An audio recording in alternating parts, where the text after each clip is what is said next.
I have no reason other than smelling a singular whiff of something weird yesterday that anything's actually burning her off, but I don't play with that, you know?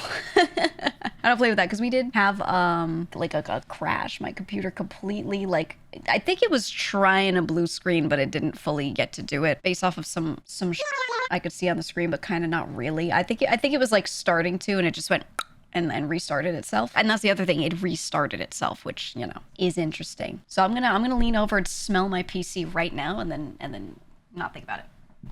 So clean, so fresh. Yeah, it smells like nothing. It literally smells like nothing. Okay. You had a backup PSU that smelled like fire one time, gaslit yourself saying it wasn't smelling anything, then 15 minutes later the inside of it blew up and caught mini fire.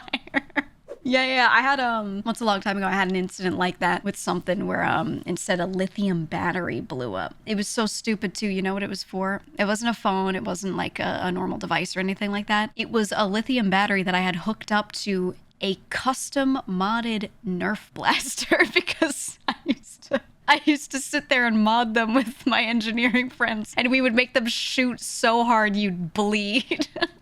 I have a scar on the back of my hand from a Nerf dart. We made one that had a full brass breech, so it was like one of those ones where it has, you know, a proper breech, like an air chamber, right? Essentially, where it has a pocket of air behind it and it uses that to fire it out. It was one of the ones that looks like a shotgun, and it has a plastic version of that, but it's not airtight. So we rebuilt the same system and inserted it in there, but it was brass, and it actually did, like, it was pretty airtight. So and I would shoot it, and it would go like 300 feet before we had any real significant drop off. And then we clocked it. The speeds were crazy. And then I got shot by that at point blank. My hand bled so much. And yeah, I have a tiny scar on my hand from that now.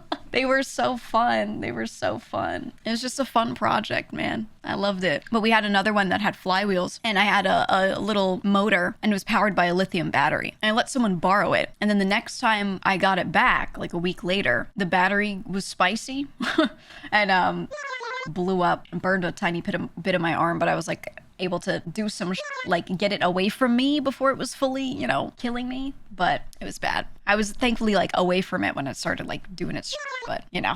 You ever drive a little plane, a tiny plane, a little model one, and you drive it around and you just fly it in the air and whatever? We would take those and we would like juice them the up. There was latency, so we wouldn't use the onboard camera to be looking through it and be actively driving through it, but we would have a camera on the front so the people could sit there and spectate the flight. It was fun as hell. We lost several GoPros doing that.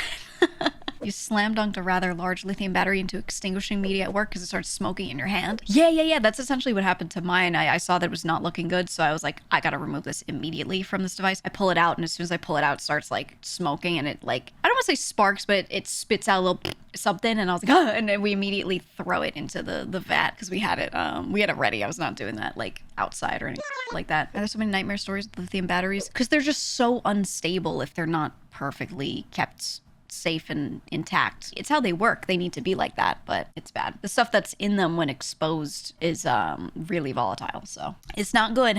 Okay, they got shot in the eye with a Nerf dart and got traumatic cataract. Yeah, we had a rule that like whenever we were experimenting with these things, making new ones, you know, trying to mod a Nerf blaster or whatever, you had to wear eye protection, and preferably something that was like more than just thin ass safety glasses. They had to be good ones because the number of times, I mean, if I got shot in the hand from a misfire and ended up with a tiny scar from it, could you imagine that in someone's eye? It's crazy. So yeah, we went hard on that. And if anyone tried to open a door and walk in a room without eye protection, that we were doing that stuff, no. We would be like, get out.